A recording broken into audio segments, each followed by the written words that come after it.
How you going, guys? Tony Angus here with another short tip for managing conflict and aggression as part of the Telling It Like It Is series. And this time I'm not actually going to share a tip, but I want to just respond to a message that somebody sent me. And the message went something along the lines of, how is it that you can, as a conflict management person, use such aggressive language in your posts? And occasionally I do, so I'll give you that. I have actually spoken in the past briefly about this in another post, but I'll spend a bit more time on it this time. And the simple truth is that I would not say to an individual, I would not speak to an individual the way I speak openly across these blogs. And the simple reason is there's a rule around this. It's my rule, and the rule is you can hit a group harder than you can hit an individual.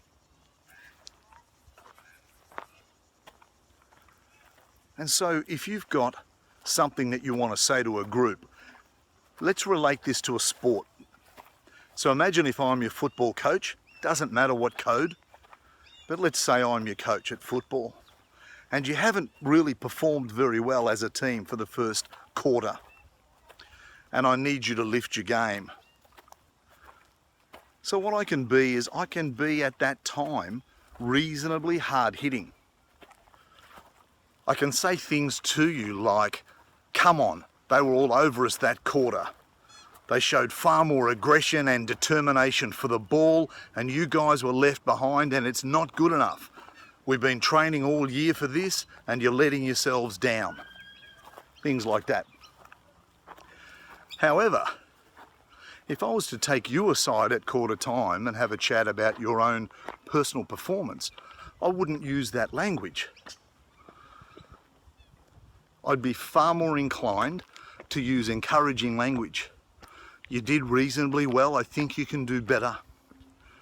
I notice that at times this is going on for you. How do you feel about that? What do you think? How do you feel you played? What areas do you think need improving? What can I do to make the next 3 quarters work better for you, etc.? So it works exactly the same in conflict management and in leadership, but that's another blog entirely. I remember a few years ago in my karate class, so you may recall I run a Kenpo 5.0 school here in Melbourne, and a few years ago I was running a grading, a bunch of guys going for their next belt level, and I thought the standard was terrible. And so after a little while I rounded them up into a circle and I dressed them down. I had guest instructors coming from other schools, and they were sitting on the grading panel, and it was looking ugly. And whilst I admit that I had some measure of embarrassment driving some of my behaviour, that I was their instructor and they were not performing, I also felt that a good chastising was what they needed in order to get them going again. So I gave it to them with both barrels.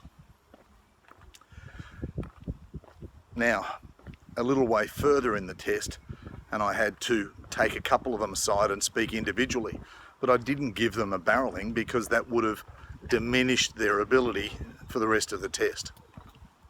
And I think that's important, that we recognise the difference, that individuals you need to keep up, whereas a group you can pretty much speak your mind. Guys, if you've enjoyed this tip, this post, and you like the Telling It Like It Is series, then click like and hit share, and don't forget to subscribe to the channel. We want more people engaged in this conversation so that we can get better as a whole. If you've got something to add to the conversation, please feel welcome. The more the merrier, and you might have something important to say, and I'm happy to post on your behalf. I'm also happy to answer questions. So until next time, guys, have a merry and safe Christmas. Enjoy wherever you're from. If you're in the cold or in the hot like we are, just have a great time, but be safe. And you know what? Don't argue. All the best. Ciao for now. I'll see you in 2018.